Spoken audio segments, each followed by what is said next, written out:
Local government teams shouldn't have to waste time on manual data entry into outdated systems. With Symphony 3 Smart Glue, you don't have to. You can automate repetitive tasks, eliminate double handling, and connect legacy systems with ease. Smart Glue helps councils streamline operations, reduce errors, and deliver better services without replacing your existing systems. It's time to build smarter, more connected local governments. Learn more at www.symphony3.com. Symphony 3, supporters of the Local Government News Roundup.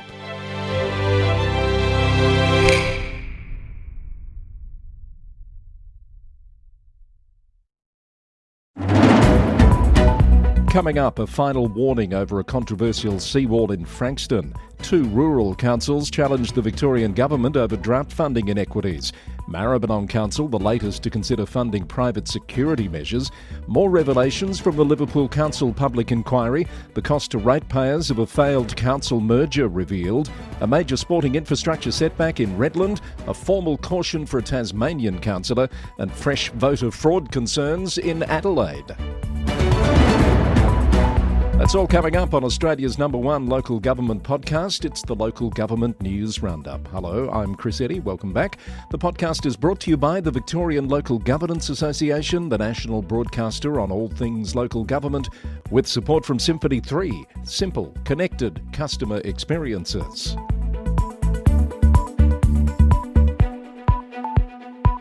Good to have you here for this Wednesday, 23rd of July edition of the Roundup. Frankston City Council has issued a final warning to a property owner, Jean Neal, over an unauthorised seawall built along the Olivers Hill beachfront. The Age reported that the council has given Mr Neal one last chance to remove the construction or face prosecution within 60 days. Despite initially promising to remove the incomplete wall in March, Mr Neal told The Age he not only continued construction but completed the project last month. It was reported that Mr Neal had previously set aside $400,000 for potential legal fees, claiming the wall was necessary emergency work to combat erosion that threatens his $9.25 million property. No approvals were given for the private seawall, which is on Crown land. Northern Grampians and Horsham rural city councils are challenging the Victorian Government over drought funding inequities that have left local farmers without critical support. The state government recently announced a $75 million drought assistance package for farmers in Victoria's southwest, including substantial rate reductions for eligible producers across 12 local government areas. However, despite facing what Horsham Mayor Ian Ross describes as conditions far worse than we've seen in recent history, farmers in Northern Grampians and Horsham have been excluded from the relief measures. Northern Grampians Mayor Karen Hislop highlighted the inconsistency in support, noting farmers in their regions can only access grants of up to $5,000, while neighbouring areas receive double that amount. Both councils have formally appealed to Premier Jacinta Allan and Agriculture Minister Ros Spence, requesting an urgent review of eligibility criteria and expressing concern about the lack of Wimmera representation on the government's drought response task force. Meanwhile, Northern Grampians has this week resolved to oppose the introduction of a proposed renewable energy zone in the region. The council will advocate against the introduction of a renewable energy zone in its current form, which encompasses extensive areas of prime farming land, and the council will press for the rights of occupants to be in charge of their own destiny. The decision came from a notice of motion from Councillor Murray Emerson that was the only item of business on the agenda of an unscheduled council meeting held on Monday. The rural city of Wangaratta is amending its revenue and rating plan and budget due to an incorrect application of rate differential definitions for rural properties. The changes will result in lower rates for 75% of property owners, while maintaining the 3% state government rate cap, with rates notices scheduled for distribution next month. East Gippsland Shire Council has ceased providing insurance coverage for 43 Crown-owned assets, saving ratepayers over $57,000. Other support, such as annual funding allocations and ground maintenance commitments, will continue. The council said its decision came after careful consideration and aligns with Department of Energy, Environment and Climate Action guidelines, which confirm the council is not obligated to insure state-owned assets. Mansfield Shire Council has installed a new weather station to provide real-time local weather data and forecasts for the township, addressing the issue of relying on data from the Bureau of Meteorology's Eildon Fire Tower station located 28 kilometres away. The solar-powered station measures various weather conditions including wind, rainfall and temperature, with the data accessible through a dedicated web page created in partnership with Jane's Weather. The service offers AI-driven 8-day forecasts specifically tailored for Mansfield. From the media, the Point Cook Wyndham Leader has reported on a plan put to Maribyrnong City Council for a 6-month trial of private security services in the Footscray CBD. Increasing safety concerns for council staff and contractors led to an initial trial and support from businesses. The council was last night due to consider endorsement of the proposal, which would require a procurement process and funding of between $70,000 and $100,000. And Bass Coast Shire residents have raised concerns about proposed changes to the council's public question time procedures during a recent council meeting, according to the South Gippsland Sentinel Times. Under the proposed new governance rules, residents wishing to submit questions would be required to physically attend council meetings, a move that has sparked criticism from some community members concerned about accessibility. The draft governance rules have been open for consultation, and Council CEO Greg Box said all community feedback will be considered before a final decision is made. Now some more news in brief for you. Alpine Shire has celebrated the completion of significant upgrades in Harrietville, including a new shelter, toilet facilities, linking paths and landscaping improvements across multiple parks. The project, funded by the Australian Government's Black Summer Bushfire Recovery Program, was developed with community input. Colac Otway Shire has launched an expression of interest process for the lease of its council-owned and managed kindergarten facilities. Current lease agreements are set to expire in November 2026, with the council now seeking new 3-year agreements. The $60 million Frankston Stadium redevelopment, the largest infrastructure project ever delivered by Frankston City Council, has officially commenced construction. The landmark project, funded by the council along with $15 million from the Australian Government and support from the Victorian Government, will create 135 jobs during construction. And the City of Casey has unanimously approved a 3-year forward works program for naming council-owned reserves and community facilities. The program prioritises naming new capital works, future reserves and growth areas, and existing unnamed spaces, with community consultation playing a key role in the process.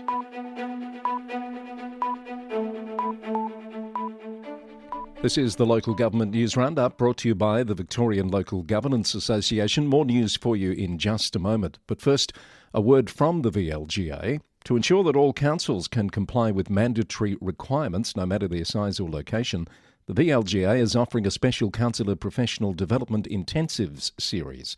You can partner with 3 other councils and save more than 50% off the minimum cost of completing all 13 modules in Year 1. The intensives will be held over 3 days, will include all 13 mandatory modules, are cost-effective, time-efficient and promote the benefits of peer-to-peer and face-to-face learning. In addition to the intensives, and in recognition that every council has different needs, the VLGA also offers bespoke training options, both online and in person. A faculty of facilitators will work with you to customise a program that responds directly to the unique professional development needs of your council, delivered in a way which suits you. You can find out more by heading to the VLGA's website. That's vlga.org.au. Time for some New South Wales news, and a public inquiry into Liverpool Council has heard of an unprecedented wave of code of conduct complaints, with more than 100 filed this year alone, up from just 5 last year. The Daily Telegraph reported that the council has already spent over $200,000 dealing with the complaints, according to testimony at the ongoing inquiry into alleged council dysfunction and maladministration.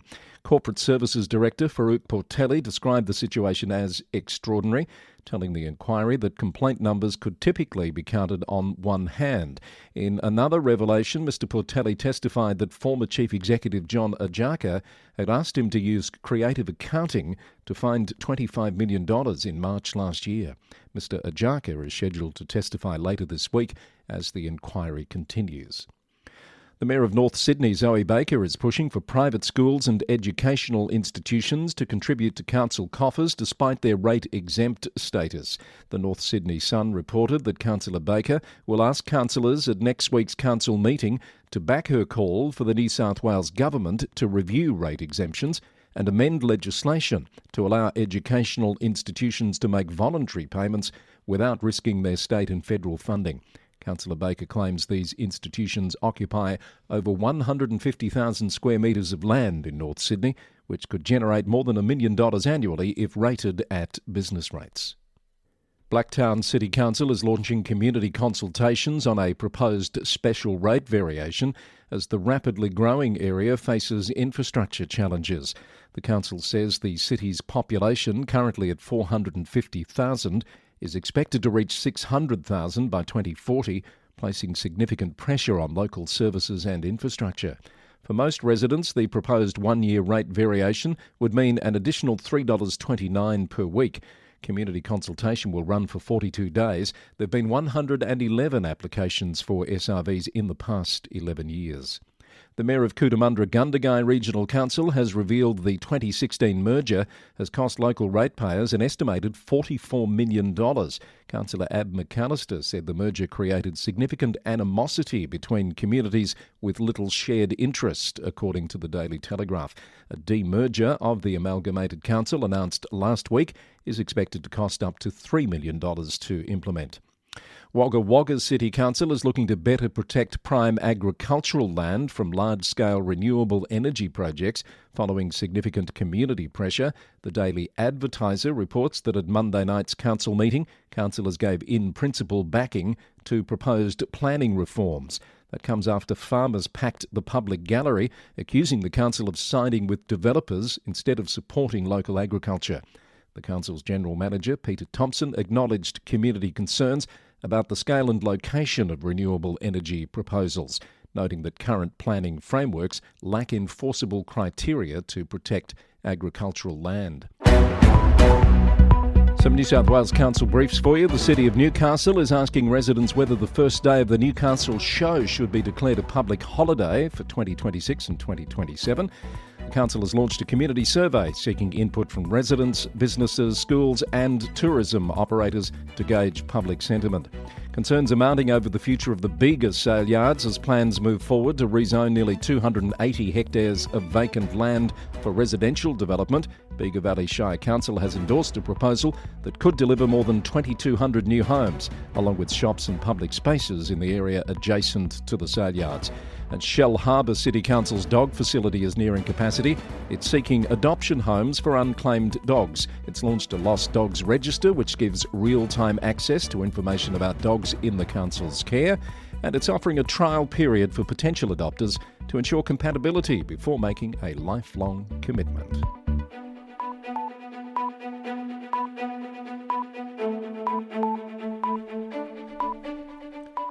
Let's move into Queensland, where there's been a major setback for local sports infrastructure in Redland. As reported by the Courier Mail, the $61 million Heinemann Road Sports Precinct project in Mount Cotton has ground to a halt after Redland City Council and contractor Alder Construction quietly dissolved their agreement just before Christmas last year.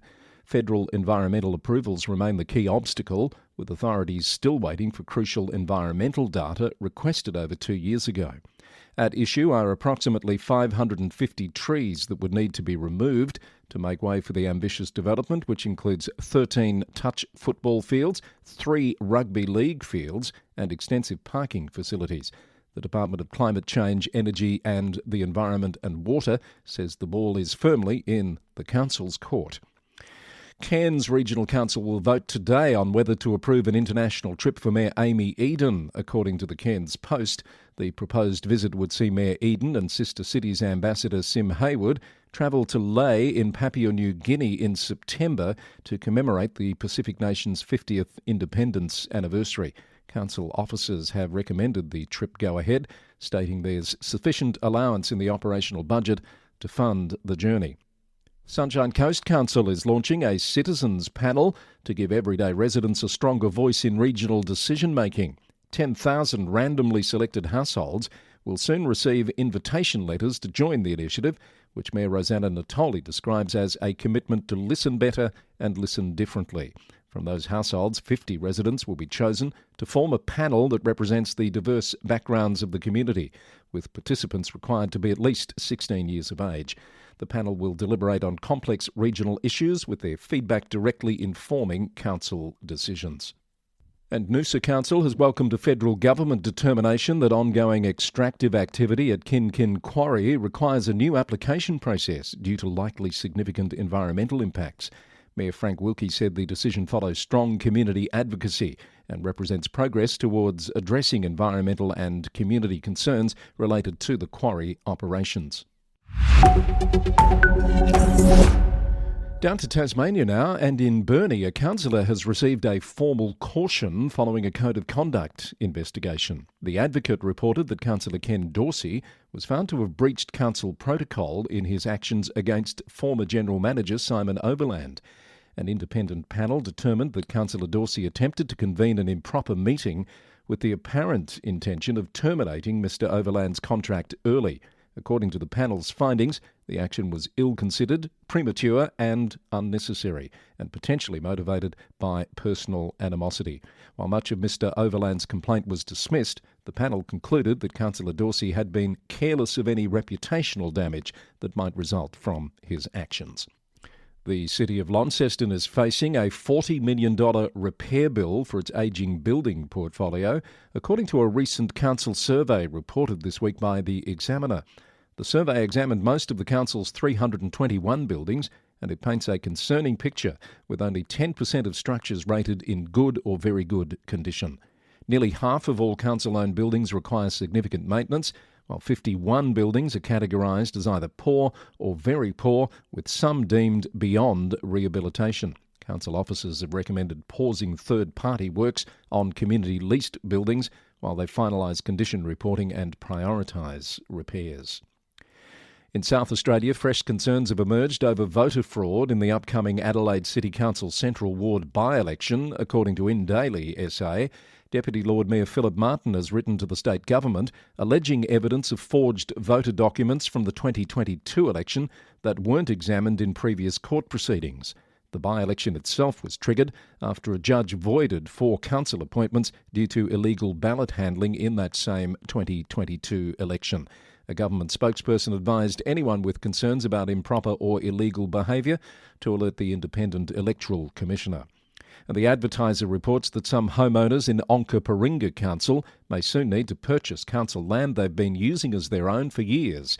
The council has voted against selling a local reserve in Aberfoyle Park, instead deciding to negotiate with residents who've been using a small strip of community land for property access, parking and bin storage for the past 3 years. The issue came to light during a campaign to save the reserve from being sold for housing development.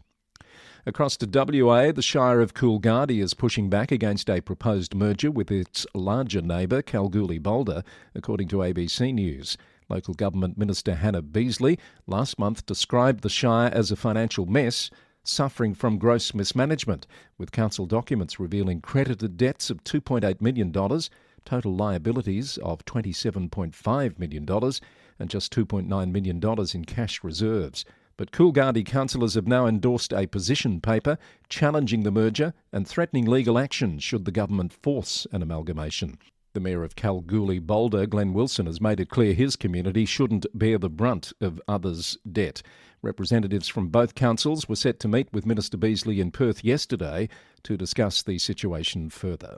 The Shire of Waroona is urging all residents and landowners to seek proper approval before clearing land or conducting development works, following a court case where $75,500 in penalties were imposed for unlawful clearing. While recognising that landowners may have legitimate concerns about bushfire safety and land management, Shire President Mike Walmsley said that even well-intentioned activities require proper authorisation to avoid significant legal and environmental consequences.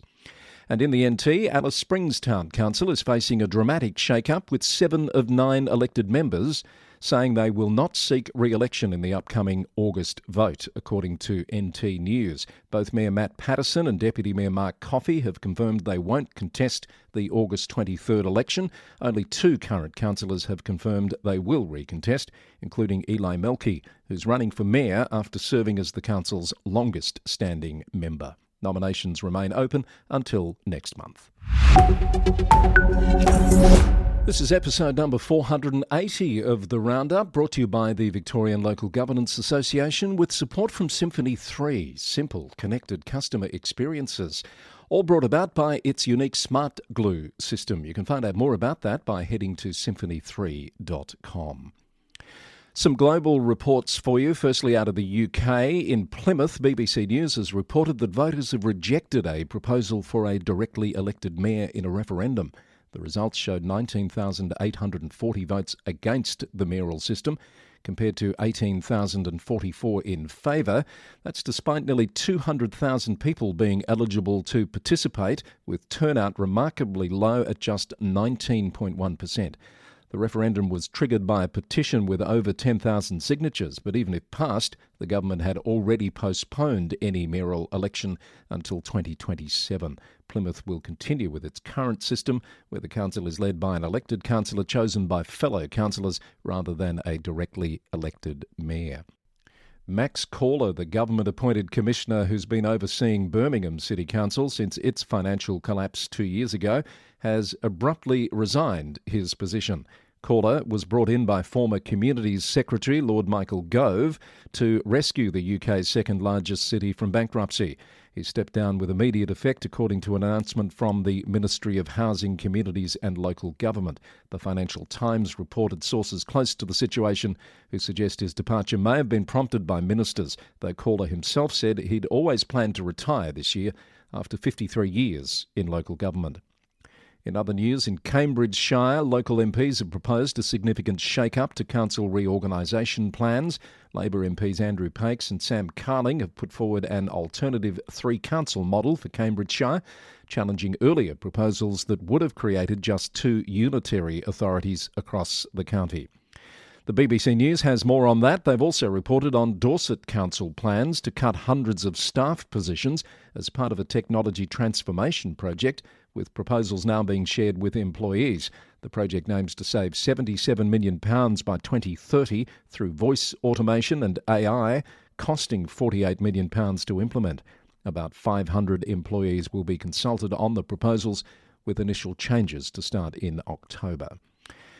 In Texas, in the US, former Lamarck City Manager Joshua Pritchard has been arrested on multiple felony and misdemeanor charges. Local station KHOU 11 reported that the charges include arson, tampering with evidence, false reporting and fraud after resigning from his position amid controversy.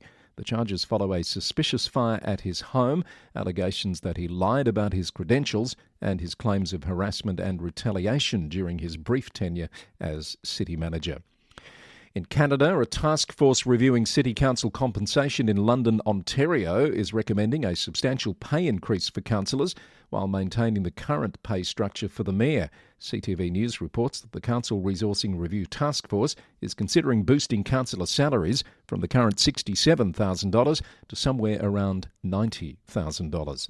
Meanwhile, the mayor's current salary of $163,000 would remain unchanged despite additional strong mayor powers granted by the province. In New Zealand, Gisborne District Council has broken ranks with other local authorities by opposing a campaign against the government's proposed rates capping policy. At the Local Government New Zealand conference in Christchurch this week, more than 80% of members voted to actively campaign against the rate capping process, which Local Government Minister Simon Watts wants implemented as fast as possible. However, the New Zealand Herald reported that Gisborne Mayor Rihet Stoltz voted against joining the campaign, stating her council will wait for more details before determining how potential rate caps might affect the region. New Plymouth District Council is in damage control after a review exposed significant financial reporting issues that led to multiple rates calculation errors. Radio New Zealand reported that the review found a GST blunder, which could have cost the council $20 million in lost revenue, and it stems from insufficient understanding of the rating process among key managers. The review also uncovered 2 additional errors relating to residential rates and a wording error related to industrial water use that could have cost the council another $1.4 million. Chief Executive Gareth Green acknowledged that a previous restructure, which saved $10 million, contributed to the mistakes by putting significant pressure on staff. He's now planning another restructure to bring in more financial expertise. And in Austria, the city of Innsbruck has taken a significant step toward potentially hosting next year's Eurovision Song Contest. Eurovoix.com reported that the municipal council has narrowly approved funding for the event with a 22-18 vote. If selected as the host city, Innsbruck would make history as the first Austrian city outside Vienna to host the contest. The total cost is estimated at nearly €20 million, with the city expected to cover about a third of that amount. And that's the latest from the Local Government News Roundup, and that's our last edition for a few weeks. We're going into recess, but fear not, there are some special episodes lined up to come your way over the next few weeks. I want to thank our main sponsor, the Victorian Local Governance Association, the national broadcaster on all things local government, and also Symphony 3 for their support, bringing you simple, connected customer experiences. You can get more details about this episode online at lgnewsroundup.com. The Local Government News Roundup is recorded in the city of Greater Geelong, Victoria, on the land of the Wadawurrung people of the Kulin Nation. Until next time, thanks for listening and bye for now.